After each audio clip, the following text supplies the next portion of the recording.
Bonsoir Patricia. Vous vous trouvez dans l'un des hauts lieux touristiques de Monaco, le musée océanographique, pour évoquer la stratégie à venir du tourisme monégasque, mais aussi pour dresser le bilan des derniers mois. Après un hiver marqué par la 5e vague de la Covid, quels enseignements peut-on en tirer ?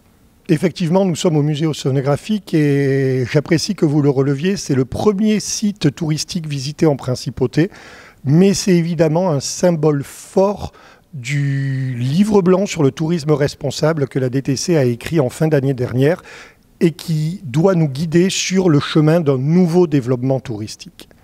Quant au bilan, effectivement 2021 a été bien meilleur que 2020 avec une progression de quasiment 50% de l'occupation, mais pour arriver à un niveau de 39% en fin d'année contre un 64% en 2019. Donc vous voyez encore beaucoup de chemin à faire. On a parlé d'une clientèle plus locale, car la clientèle lointaine ne pouvait pas voyager comme elle l'entendait.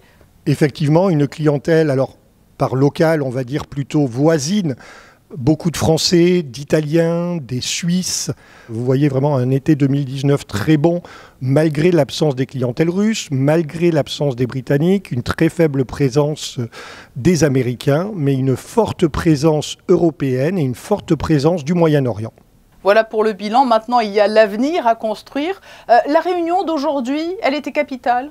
Elle est habituelle et capitale. C'est présenter, remettre en ordre de marche tout le monde, tous les acteurs privés qui ont fait énormément d'efforts pendant cette crise, qui ont subi des perturbations au niveau de leurs organisations même. On sait qu'aujourd'hui, beaucoup d'entreprises touristiques ont du mal à recruter.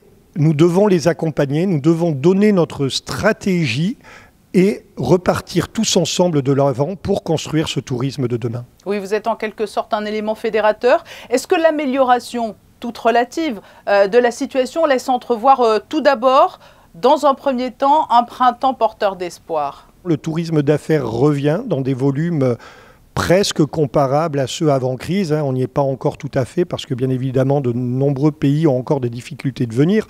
Le vrai frein aujourd'hui est encore la réduction de l'offre aérienne.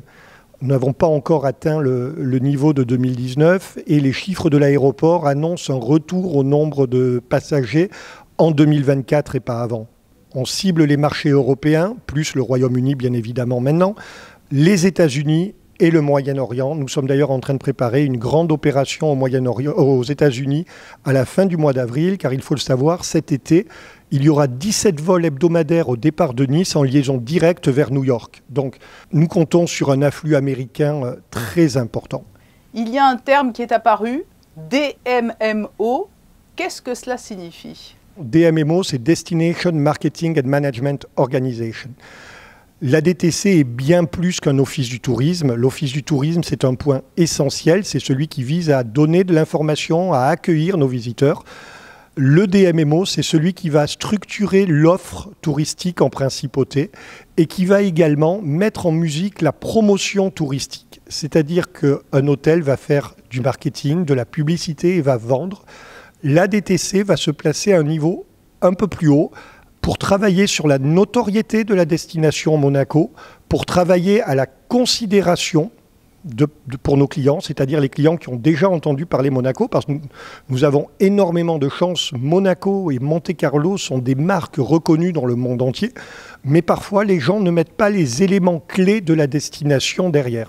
Il y a la stratégie sur le fond et puis il y a la forme très importante, l'émergence des nouvelles technologies toujours plus présentes. Quels sont vos relais d'opinion ou vos outils pour atteindre votre cible ?